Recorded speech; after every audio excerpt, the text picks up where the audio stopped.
Avec le plus beau gosse de l'arbitrage, wow. Carlos Ramos. Salut Carlos, merci d'être sur We Are Tennis. Ça se passe bien la finale? Ça se passe très bien, ouais. Super, ouais. Très bien. C'est ta combienième finale? De Coupe Davis, c'est ma troisième. Tu as quand même un avantage clairement sur les autres arbitres, parce que ton équipe nationale, il y a quand même peu de chances qu'elle soit en finale de la Coupe Davis, sans vouloir manquer de respect au Portugal. Bien sûr, c'est sûr. Par rapport à Enric Molina par exemple, j'ai un gros avantage, oui. Voilà. Lui en étant espagnol, et je connais Howard Webb par exemple un petit peu.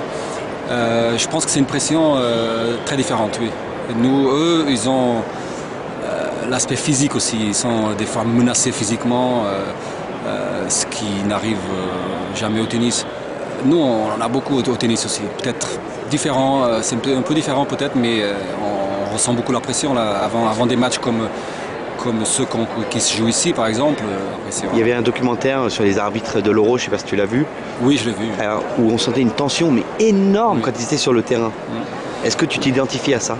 Non, pas comme ça, non. Je pense qu'on a... peut-être que notre rapport avec le sport, avec les joueurs, est peut-être un petit peu différent. Non, je l'ai vu, ce documentaire, et ça m'a un petit peu choqué même de voir toute cette tension qu'il y avait autour de l'arbitrage. On laisse passer la Coupe Davis là, parce qu'il me semble que là-dedans, c'est la Coupe Davis. Non, je me trompe peut-être? Je pense pas, non, je pense que c'est ça. Je pense que tu te trompes. Voilà, en tout cas, c'est les couches inférieures de la Coupe Davis. Ouais, pardon.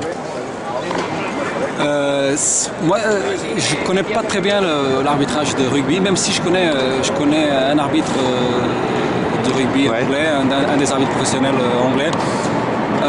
Je connais pas très bien l'arbitrage, mais c'est quelque chose qui me passionne un petit peu dans l'arbitrage de rugby, le fait que le micro soit ouvert tout le temps. Soit ouvert et que les gens puissent écouter ce qui est dit entre l'arbitre et les joueurs. Et que ce que j'aime aussi, c'est que les arbitres expliquent leurs décisions. Je pense que cela pourrait être intéressant pour le tennis. Oui et non, ça facilite la tâche.